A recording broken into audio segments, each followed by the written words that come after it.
So if you can see, let me know. You can see. Thank you so very much, everyone. So good morning again, and welcome to today's presentation. Don't mind me, most of my presentations are usually in the evenings. So if you catch me saying night, pardon me, please. So my name is Alex Igori. Like I stated earlier, I'm a mother and a parent of St. KIZITO's College. We are going to quickly look at some ethics of parenting. And because Father mentioned that we have but just 1 hour, I'll try my best to quickly cut this as much as possible. So we are going to be looking at good parenting and what it involves.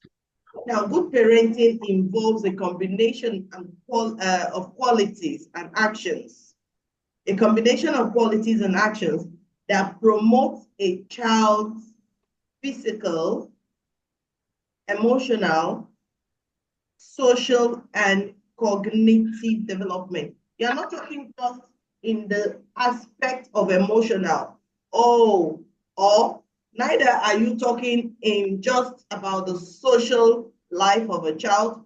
You're not also talking just about the emotional development of a child. You're talking about everything in totality. So it's a combination, it's a perfect buffet of what should, how a child should grow. That is what we'll be looking at today. So we are going to quickly take a look at some key ethics and standard of good parenting. When they say what is good parenting? Sorry, Mrs. Ibori. Hello. Yeah. Please, can you put it on slideshow? Can you put it on slideshow? And the slides are not moving. It's still in your...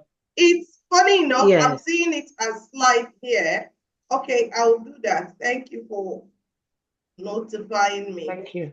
I was having it on slideshow to myself.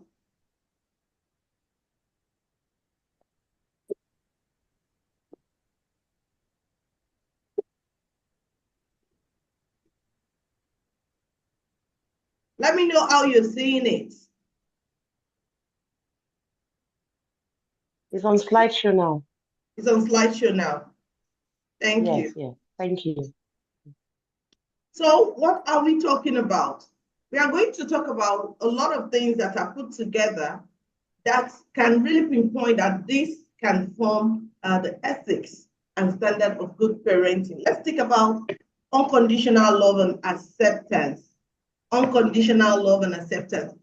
Permit me to use the word, as Catholics.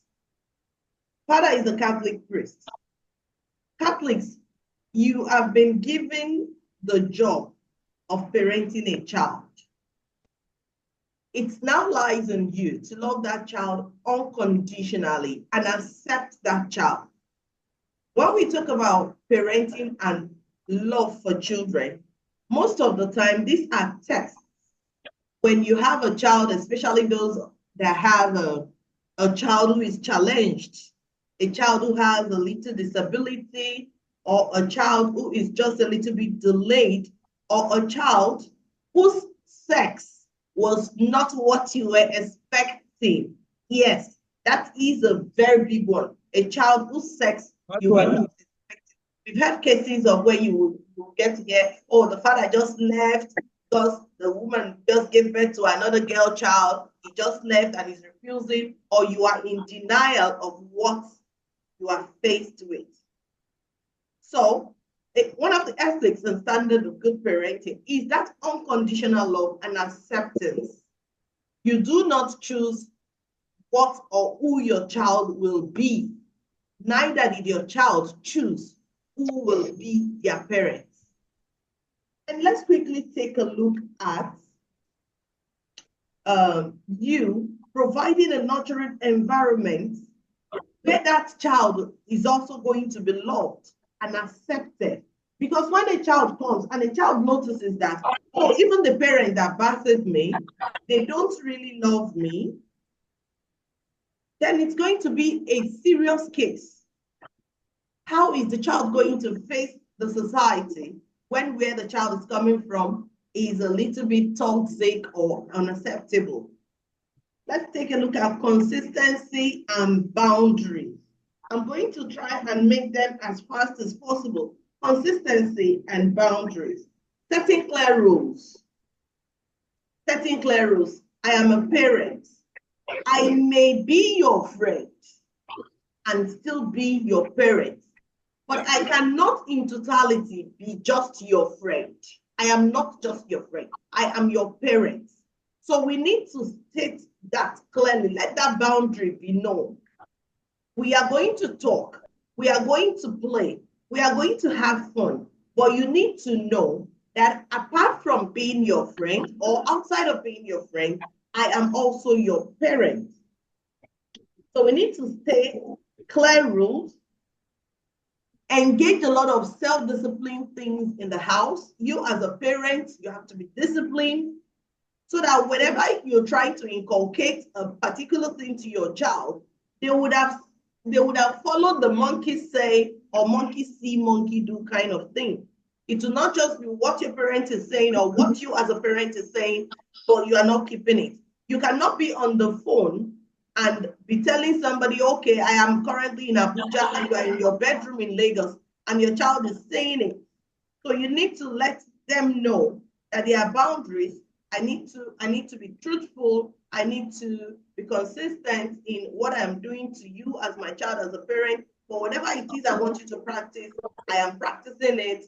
Be consistent with what you teach so that they will see it and follow suit. And effective communication.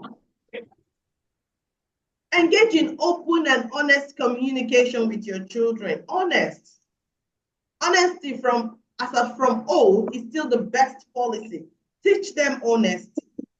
I was seeing one of the contents yesterday, and a young man dropped money in front of a beggar.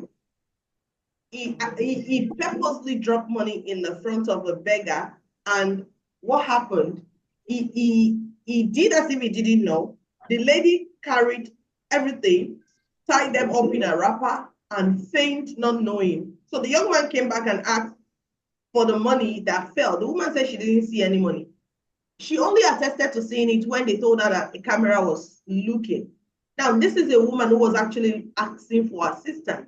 Maybe the person who did that pranking was really aiming at giving her that money, but there was no honesty. We should try to teach our children that even when there is nobody around, even though when nobody is seeing them, they should see the Almighty. Somebody said God is the LCCTV.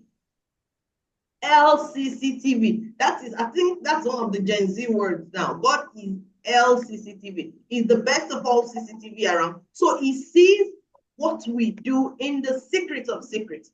So teach your children that honesty is the best policy. And how do you preach this?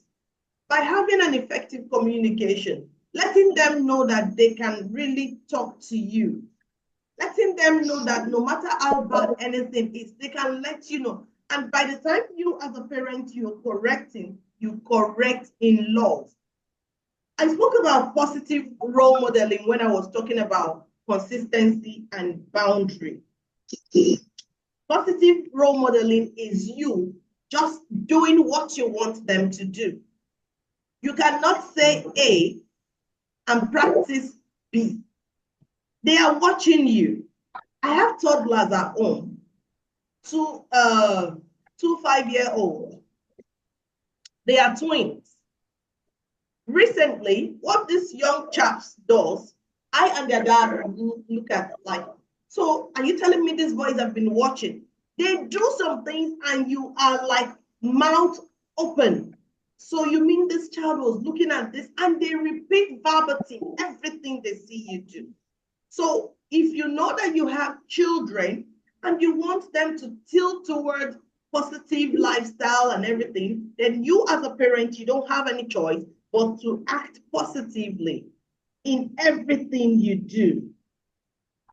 So you must demonstrate value yourself as a parent.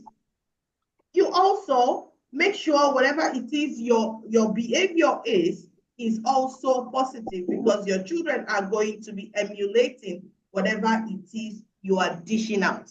Then you need to have emotional support and validation. Emotional support and validation. We need to know or flow most times with what is happening right now in the world. Many of these children are healed differently. Many of them are not as strong-hearted as we were.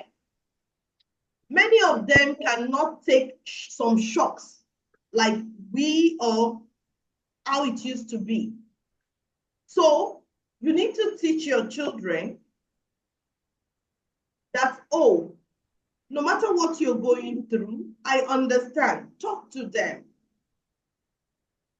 Be their strong support. Let them know that no matter what it is that is happening, they can trust you.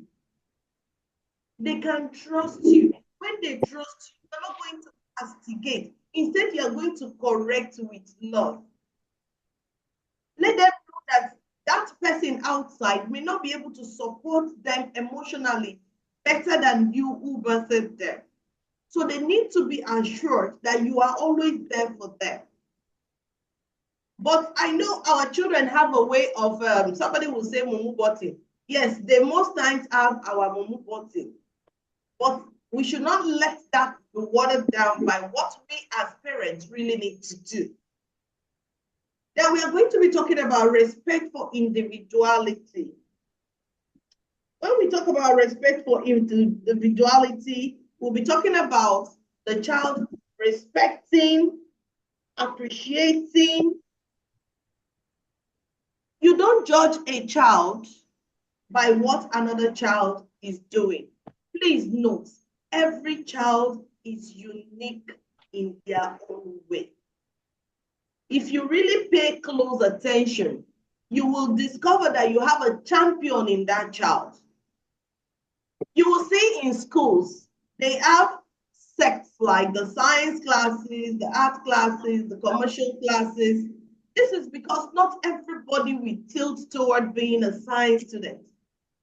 It's also because not everybody will want to be a commercial student. Then you should not go ahead and be judging a particular child because XYZ is in sciences. What are you doing? Are you so daft? Are you so this? I want to tell you sincerely, many of us parents are guilty of this because it affected me. It affected me. As the first-time mother, I was thinking, oh, my child had to be a science student. He was always telling me when he was a child, I want to be this, I want to be that. I followed that euphoria instead of me to look at the strength and weakness of my child. I know many of us parents are like this. And I saw him struggle. He was in the sciences. I saw him struggle and struggle and struggle until the school said this boy cannot cope here. Until the school was saying, we need to do something about this child. He's losing all the things we used in knowing him. We are losing this guy. What can we do? And I almost allowed what I was wishing to overrule what my child should be. And I called him one-on-one and he told me, Mom, I actually don't want to be in sciences. I want to be in arts. I said, is that what you want? But I used to think, he said, Mom, no, it's not what you used to think anymore. I want to do this. And do you know what? I reluctantly succumbed.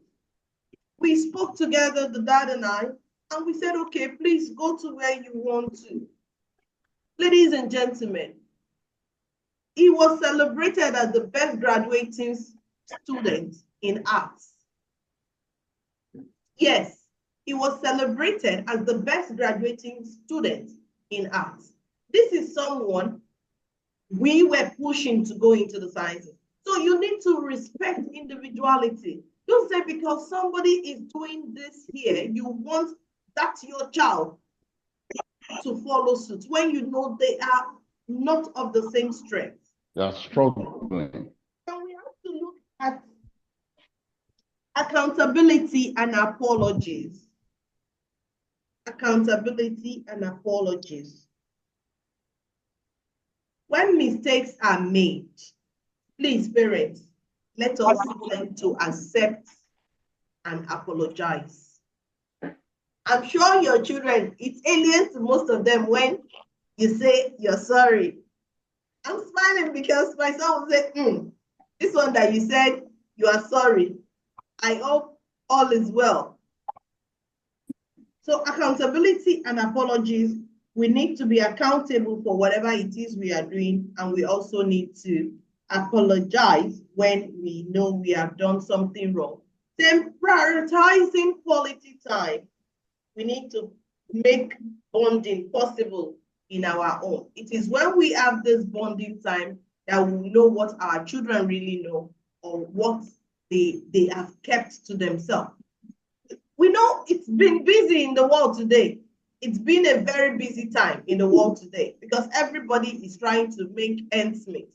But the earlier we start putting bonding in top of our priority list, then I'm sure we will have a good parent-to-child relationship. And we need to foster independence. Make those children know that they can do more than they think they can do. We need to foster independence. Most of these children cannot do a lot of things by themselves because we have failed to let them know they can actually do it. Most time, we as parents do not know when to let go. We need to trust them. We need to let them know they have the ability to do these things. We need to let go of some certain things. You will be shocked that your 7-year-old, that your 10-year-old, that your 15-year-old knows and can do a lot of things that you will be shocked. So, seeking support. We should know when support should be given. We should know when parents have done their bits and all is not working. We should know the place of therapists in the life of our children in case something is going wrong and we needed to seek external help. We should be watchful so that in case we have a case, there is a case of a lot of children going very badly. Many of them are like there was a day I came to the school to speak about drug abuse.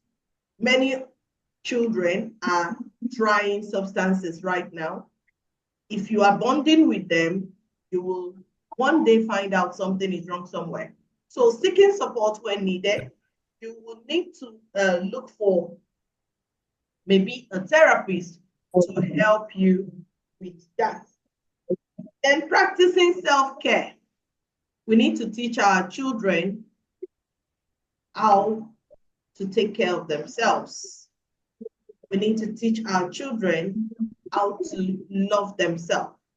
They need to love themselves because you have loved them. You also teach them to love themselves.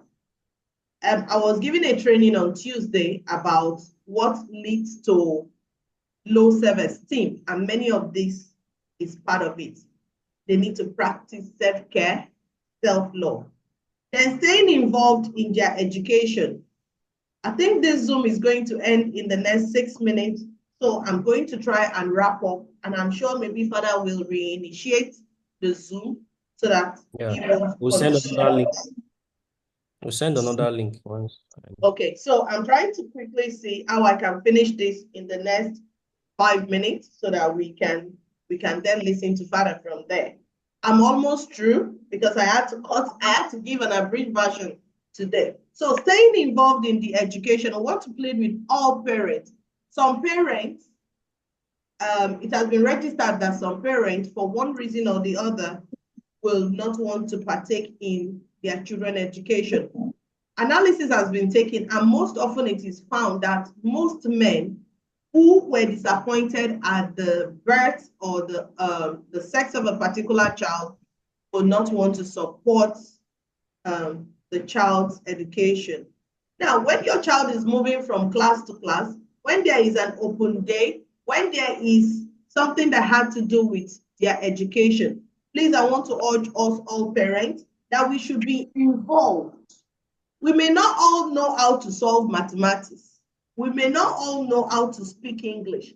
But when we show that concern and we want to know what happened in their schooling, we want to know how their grades are doing. We want to know, oh, when is the next school fees ready to be paid?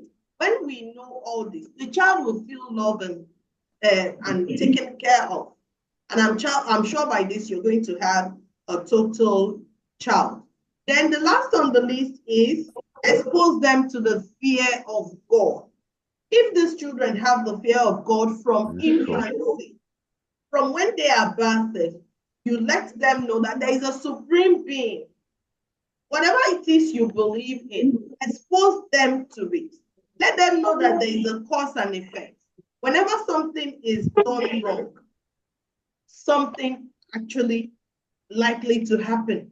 Let them know that there is a supreme being that they, apart from you, their parents, there is another being that is an almighty. By the time you inculcate the fear of God into these children, you will see they themselves will not want to do anything that is either detrimental to their life, to the life of their parents, and to the life of the society. Parents, I